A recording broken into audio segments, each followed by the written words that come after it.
Attaching the 3L tractor to the guide assembly.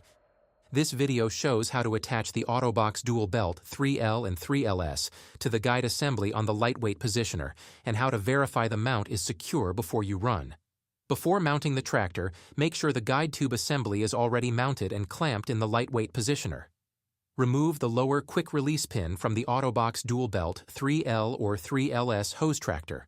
Slide the mounting bracket over the block on the guide assembly and place the top pin into the slot on the guide assembly block. Install the lower pin through the mounting bracket on the hose tractor and the block on the guide assembly. After mounting the guide tube assembly and tractor, test to make sure that the clamp is secure. Pull back and up on the tractor, and if you feel any play between the guide assembly and the vertical carriage, the clamp handle on the carriage isn't tight enough.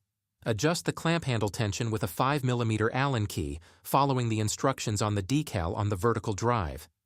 Lift the back of the tractor to make sure the guide tube assembly is parallel with the vertical carriage as you close the clamp handle tightly. Then repeat the pull and tilt check until everything feels secure.